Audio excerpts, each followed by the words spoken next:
Hello and good morning everyone. आप सभी लोगों का स्वागत है आपके अपने यूट्यूब चैनल स्टडी ग्लॉस पर। मैं हूं डॉक्टर मोनिका और आज हम 13 जून से रिलेटेड जितने भी इम्पोर्टेंट क्वेश्चन बन सकते हैं उन पर डिस्कशन करने वाले हैं और क्वेश्चन से रिलेटेड जितने भी इम्पोर्टेंट फैक्ट होते हैं साथ में वो भी मैं आपको बताती हूँ। ये हमारा टेलीग्राम चैनल है, यहाँ पर आपको क्विज अवेलेबल हो जाएगी और इस लेक्चर की जो PDF है वो भी आपको यहाँ मिल जाएगी। ये आपके लिए आज का मोटिवेशनल कोट है, शिक्षा कभी भी व्यर्थ नहीं होती, भले ही वो किसी भी तरह की ग्रहण की गई हो। इसी मोटिवेशनल कोट के साथ में हम स्टार्ट करते हैं आज का सेशन। तो फर्स्ट क्वेश्चन है, India first corona vaccine named Ancovax has been launched for animals, which institute has developed this vaccine. जानवरों के लिए एनकोवैक्स नामक भारत की जो पहली कोरोना वैक्सीन लॉन्च की गई है और इस वैक्सीन को किस संस्थान ने विकसित किया है, तो इसका करेक्ट आंसर होगा national equine research centre Hisar के द्वारा ये डेवलप की गई है। ए इसका करेक्ट आंसर है। डिटेल से हम इसके बारे में बात करें तो जो एग्रीकल्चर मिनिस्टर है नरेंद्र सिंह तोमर, इन्होंने हरियाणा के अंदर स्थित ICAR मतलब national research centre of equine के द्वारा जो डेवलप्ड एनिमल्स के लिए कंट्रीज फर्स्ट डोमेस्टिक कोविड-19 जो वैक्सीन है जिसका नाम है एनकोवैक्स, इसको लॉन्च किया है। और एनकोवैक्स एनिमल्स के लिए एक इनएक्टिवेटेड SARS-CoV-2 डेल्टा वैक्सीन है। एनकोवैक्स के द्वारा प्रेरित प्रतिरक्षा SARS-CoV-2 के डेल्टा और ओमाइक्रॉन दोनों प्रकारों पर ये बेअसर करती है। जो ये वैक्सीन है ये इनएक्टिव SARS-CoV-2 एंटीजन होता है जिसके अंदर अल हाइड्रोजेल एक साइक के रूप में होता है और ये डॉग्स, लॉयंस, लियोपार्ड, रैट्स और रैबिट के लिए ये सेफ है। जो यूनियन मिनिस्टर है नरेंद्र सिंह तोमर, इन्होंने जानवरों के लिए SARS-CoV-2 के अगेंस्ट एंटीबॉडी डिटेक्शन किट जिसका नाम है CAN-CoV-2 एलिसा किट भी इन्होंने लॉन्च किया है और यह एक सेंसिटिव और specific nucleocapsid protein based indirect ELISA kit है। तो आपको याद रखना है जो इंडिया फर्स्ट कोरोना वैक्सीन है एनिमल्स के लिए जिसका नाम है एनकोवैक्स, ये कौन से इंस्टीट्यूट के द्वारा लॉन्च किया गया है, national equine research centre Hisar के द्वारा ये लॉन्च किया गया है। सेकंड नंबर क्वेश्चन है, according to the world investment report release by the United Nations conference on trade and development, what is the rank of India in the year 2021? संयुक्त राष्ट्र व्यापार और विकास सम्मेलन के द्वारा जारी विश्व निवेश रिपोर्ट के अनुसार वर्ष 2021 में भारत किस स्थान पे रहा है? तो जो भारत है इसकी पोजीशन है ये 7th पोजीशन के अंदर रहा है। डिटेल से हम इसके बारे में बात करें तो व्यापार और विकास पर संयुक्त राष्ट्र सम्मेलन अंकटाड के अनुसार देश में FDI प्रवाह में गिरावट के बावजूद पिछले कैलेंडर वर्ष 2021 के अंदर जो प्रत्यक्ष विदेशी निवेश है मतलब जो FDI है इसके अंदर जो शीर्ष प्राप्तकर्ताओं के अंदर भारत एक स्थान की छलांग लगाकर ये 7वें स्थान पर पहुंच गया है।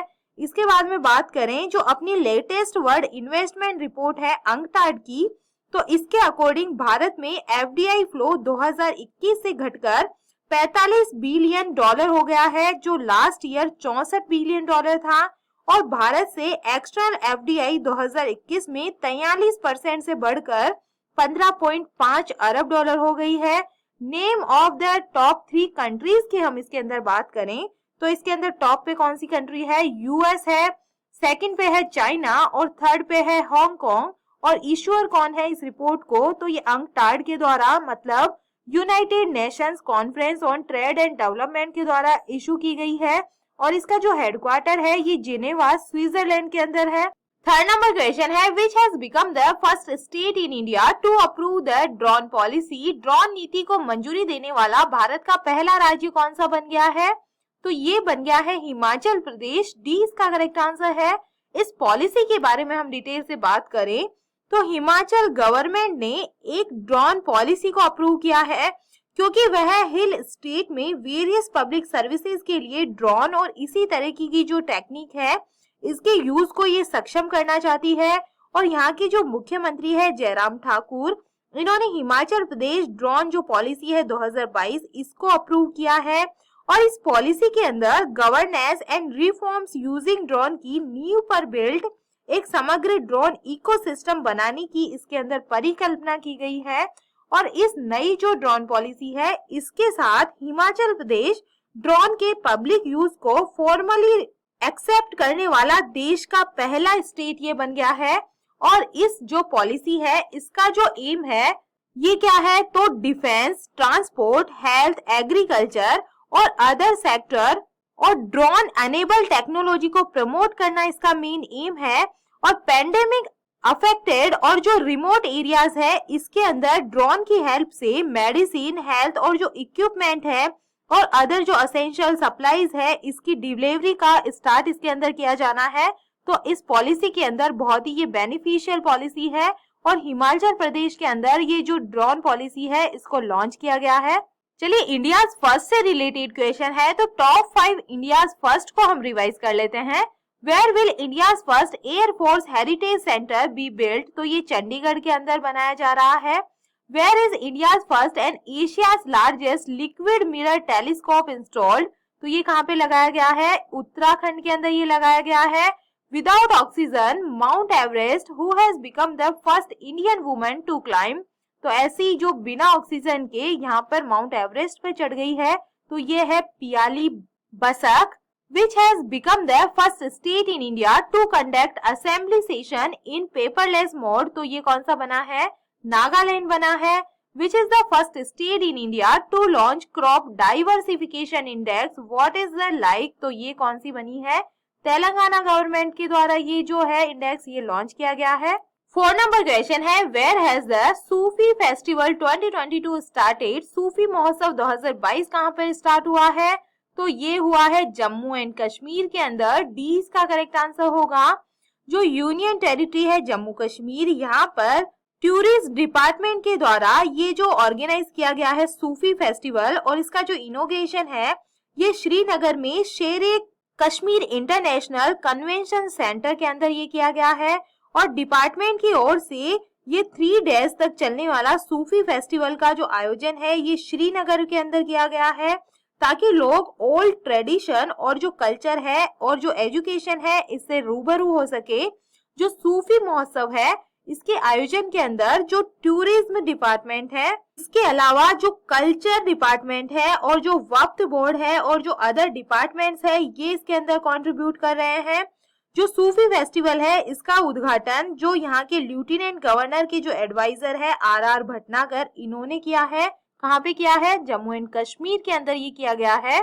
चलिए जम्मू एंड कश्मीर के बारे में हम बात करें तो ये एक यूनियन टेरिटरी है और जम्मू कश्मीर पहले एक स्टेट था लेकिन आर्टिकल 370 के बाद में ये क्या बन गया, यूनियन टेरिटरी बन गया।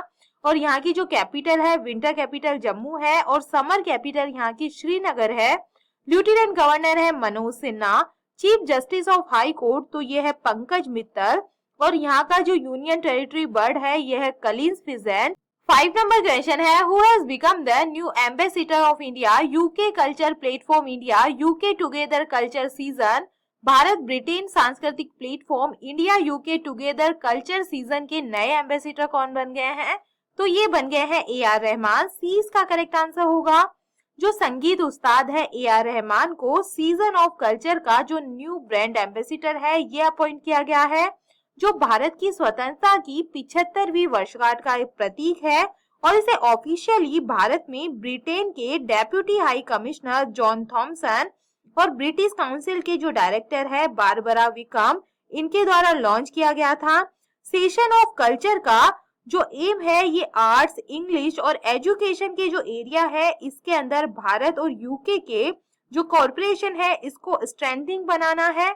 कल्चर ऑफ सेशन जो सीजन ऑफ कल्चर है इसके बारे में हम बात करें तो theatre, dance, visual art, literature, music, architecture, design, fashion, techno art और न्यू मीडिया आर्ट जैसी जो कलाएं हैं इसके अंदर एक वाइड रेंज के थ्रू 1400 से अधिक जो आर्टिस्ट है ये भारत, ब्रिटेन, स्कॉटलैंड, वेल्स और उत्तरी आयरलैंड के लाखों विजिटर्स के सामने अपने सहयोग का ये प्रदर्शन इसके अंदर करने वाले हैं। सीजन ऑफ कल्चर का जो एम है ये भारत में ब्रिटिश काउंसिल के जो काम को आगे बढ़ाना और कला, अंग्रेजी और शिक्षा के अंदर भारत और यूके के बीच में जो साझेदारी है इसको मजबूत करना इसका एम है। और दोनों देशों के लोगों को यूके और भारतीय जो आर्टिस्ट है इसके द्वारा यूनिक और एक्साइटिंग क्रिएटिविटी वर्क देखने का इसके अंदर अवसर मिलेगा। चलिए टॉप 5 ब्रांड एम्बेसिडर को हम रिवाइज करें। Havells India's new brand ambassador consumer goods brand Lloyd, तो ये कौन बने हैं?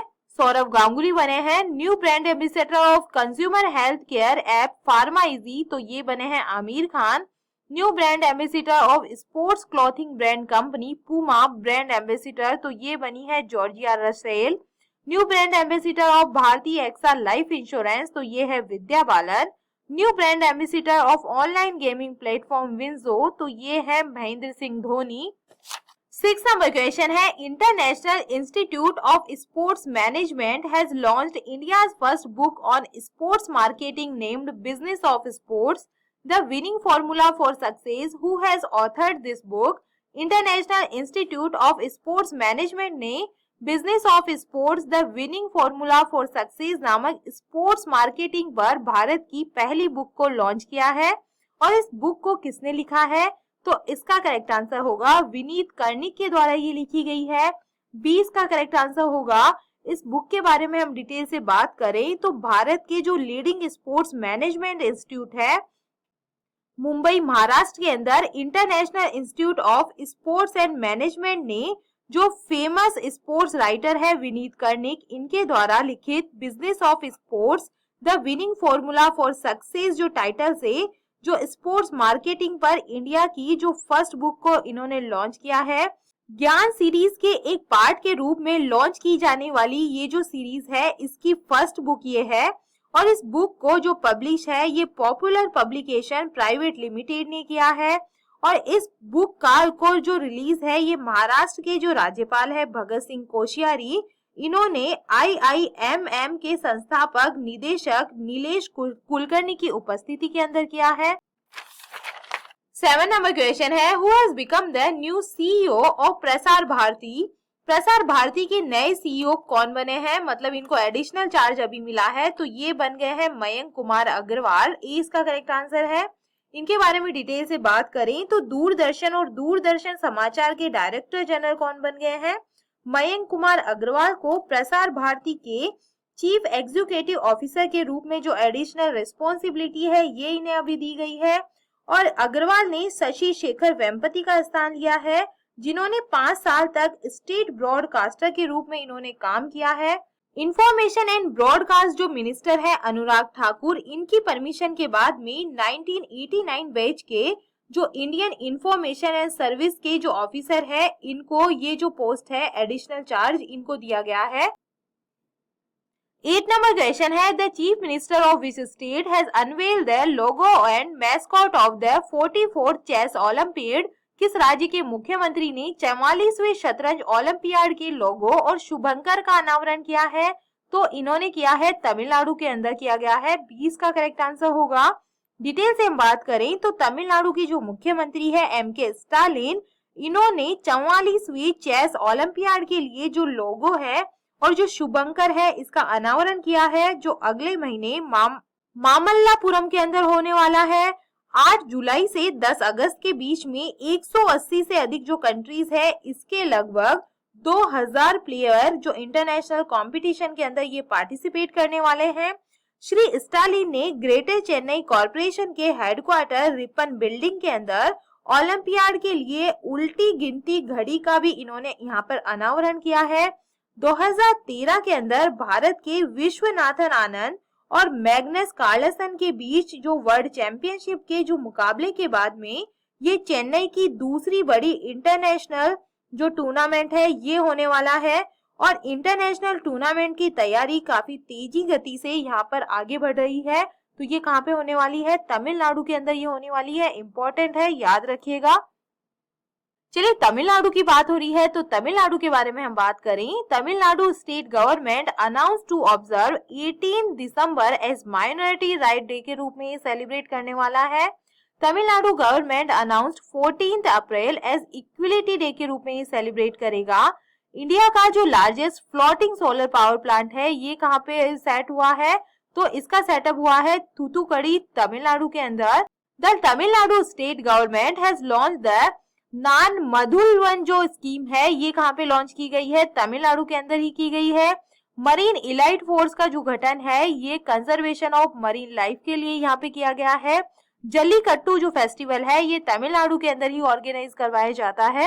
9 नंबर क्वेश्चन है, for how long has the European parliament voted to ban the sale of new petrol and diesel cars? यूरोपीय संसद में कब तक नई पेट्रोल और डीजल कारों की बिक्री पर प्रतिबंध लगाने के लिए मतदान किया गया है? तो ये किया गया है 2035 तक। सी इसका करेक्ट आंसर होगा। डिटेल से बात करें तो यूरोपीय संसद के सदस्यों ने 2035 तक नई पेट्रोल और डीजल कारों की बिक्री पर प्रतिबंध लगाने के लिए मतदान इन्होंने किया है। और इस कदम का जो उद्देश्य है ये इलेक्ट्रिकल व्हीकल के तेजी से विकास के माध्यम से जो क्लाइमेट चेंज है इसके खिलाफ लड़ाई को तेज करना है। और मतदान एक संशोधन पर आयोजित किया गया था जिसने 2035 के बाद नए वाहनों से कुछ ऑटो उत्सर्जन की अनुमति दी होगी, जिसे संसद सदस्यों ने खारिज कर दिया था। और इलेक्ट्रिकल वाहन है जो यूरोप का रुख और कार मेकर्स को जो इलेक्ट्रिफिकेशन में भारी निवेश करने के लिए प्रेरित करना और यूरोपीय संघ के एक अन्य कानून के द्वारा सहायता प्राप्त है, जिसके लिए देशों को लाखों वाहन चार्जर स्थापित करने की आवश्यकता होगी। तो यूरोपीय संसद के सदस्यों ने 2035 तक जो नई पेट्रोल और डीजल की कारें हैं इसकी बिक्री पर प्रतिबंध लगा दिया है। 10 नंबर क्वेश्चन है, who has been honoured for the tobacco control effort? तंबाकू नियंत्रण के प्रयास के लिए किसे सम्मानित किया गया है? तो इसका करेक्ट आंसर है पीजीआई चंडीगढ़ को सम्मानित किया गया है। सी इसका करेक्ट आंसर होगा। डिटेल से हम बात करें तो WHO ने चंडीगढ़ में post graduation institute of medical education and research में जो कम्युनिटी मेडिसिन डिपार्टमेंट है और स्कूल ऑफ पब्लिक हेल्थ के resource centre for tobacco control के जो क्षेत्रीय निदेशक विशेष मान्यता पुरस्कार से इसे सम्मानित किया गया है। मतलब रीजनल डायरेक्टर स्पेशल रिकॉग्निशन जो अवार्ड है ये इसे मिला है। और टोबैको कंट्रोल के लिए रिसोर्स सेंटर भारत में टोबैको कंट्रोल से रिलेटेड जो इंफॉर्मेशन प्रोवाइड करवाता है, जिसके अंदर सर्कुलर और ऑर्डर पॉलिसीज और लॉ और जो मल्टी डिसिप्लिनरी जो इसके अंदर इंक्लूड है। टोबैको कंट्रोल के लिए रिसोर्स सेंटर पीजीआई, MER और यूनियन SEA की संयुक्त पहल 2018 में भारत में टोबैको कंट्रोल पर काम करने वाले 25 ऑर्गेनाइजेशन है इसके द्वारा टोबैको कंट्रोल का जो इनिशिएटिव्स है इसको प्रदर्शित करने के उद्देश्य से इसे स्थापित किया गया था। और इसे जो तंबाकू नियंत्रण के प्रयास के लिए पीजीआई चंडीगढ़ को जो ये अवार्ड है रीजनल डायरेक्टर स्पेशल रिकॉग्निशन जो अवार्ड है ये मिला है। चलिए 11 जून के जो MCQ है जल्दी से हम इन्हें रिवाइज कर लेते हैं। फर्स्ट क्वेश्चन है, उत्तर भारत का पहला जो बैम्बू विलेज है ये कहाँ पे बनने वाला है? तो ये बनने वाला है खंडावल हिमाचल प्रदेश के अंदर। डी इसका करेक्ट आंसर होगा। सेकंड नंबर क्वेश्चन है, भारत किस वर्ष अपना पहला मानव अंतरिक्ष मिशन जिसका नाम है गगनयान और पहला मानव महासागर मिशन जो है समुद्रयान इसको लॉन्च करने वाला है? तो ये 2023 के अंदर लॉन्च होगा। सी इसका करेक्ट आंसर है। थर्ड नंबर क्वेश्चन है, वर्ल्ड एक्रीडिटेशन जो डे है विश्व प्रत्यायन जो दिवस है ये कब मनाया गया है? तो ये मनाया जाता है 9 जून को। 20 का करेक्ट आंसर होगा। फोर्थ नंबर क्वेश्चन है, किसने भारत का पहला रुपया आधारित क्रिप्टो इंडेक्स CRE8 को लॉन्च किया है? तो ये कॉइन स्विच कुबेर के द्वारा लॉन्च किया गया है। 20 का करेक्ट आंसर है। 5 नंबर क्वेश्चन है, QS वर्ल्ड यूनिवर्सिटी रैंकिंग 2023 में कौन सी जो यूनिवर्सिटी है ये लगातार 11वें साल भी टॉप पे रही है? तो इसका करेक्ट आंसर है Massachusetts institute of technology USA इसके अंदर टॉप पे रही है। डी इसका करेक्ट आंसर होगा। 6 नंबर क्वेश्चन है, किसने SMB साथी उत्सव जो पहल है इसको शुरू किया है? तो इसका करेक्ट आंसर है व्हाट्सएप के द्वारा ये स्टार्ट किया गया है। 7 नंबर क्वेश्चन है, किसे IMF के एशिया प्रशांत का निदेशक नियुक्त किया गया है? तो इसका करेक्ट आंसर होगा कृष्णा श्रीनिवासन को ये जो डायरेक्टर है ये अपॉइंट किया गया है। सी इसका करेक्ट आंसर होगा। 8 नंबर क्वेश्चन है, किस राज्य के अंदर जो बेखो उत्सव है ये मनाया जाता है? तो असम के अंदर ये मनाया जाता है। सी इसका करेक्ट आंसर है। 9 नंबर क्वेश्चन है, NHAI ने 105 घंटे में कितने किलोमीटर सड़क बनाकर गिनीज वर्ल्ड रिकॉर्ड में अपना नाम दर्ज किया है? तो इन्होंने बनाया है 75 जो किलोमीटर सड़क है ये बनाई है। 10 नंबर क्वेश्चन है, गरुड़ एरोस्पेस के ब्रांड एम्बेसडर कौन बन गए हैं? तो इसका करेक्ट आंसर होगा महेंद्र सिंह धोनी बन गए हैं। सी इसका करेक्ट आंसर है। और ये था 11 जून का स्टडी ग्लॉस क्वेश्चन। भारतीय शेयर बाजार बॉम्बे स्टॉक एक्सचेंज के नए अध्यक्ष कौन बन गए हैं? बॉम्बे। तो इसका करेक्ट आंसर है SS मुंद्रा बने हैं। 20 का करेक्ट आंसर होगा। और ये है आप लोगों के लिए आज का स्टडी ग्लॉस क्वेश्चन। आपदा में फंसे लोगों को रेस्क्यू करने के लिए ड्रोन फोर्स बनाने वाला भारत का जो पहला राज्य है ये कौन सा बन गया है? तो इसका आंसर आप मुझे कमेंट सेक्शन में दीजिएगा। ये हमारा टेलीग्राम चैनल है, यहाँ पर आपको क्विज अवेलेबल हो जाएगी और इस लेक्चर की जो PDF है वो भी आपको यहाँ मिल जाएगी। आई होप आपको सेशन पसंद आ रहा होगा। अगर पसंद आ रहा है तो इसे लाइक कीजिए, अपने दोस्तों के साथ में शेयर कीजिएगा और क्वेश्चन से रिलेटेड कोई भी आपके डाउट्स है तो आप मुझे कमेंट सेक्शन में पूछ सकते हैं। तो चलिए मिलते हैं हम एक नए सेशन के साथ में। Thank you.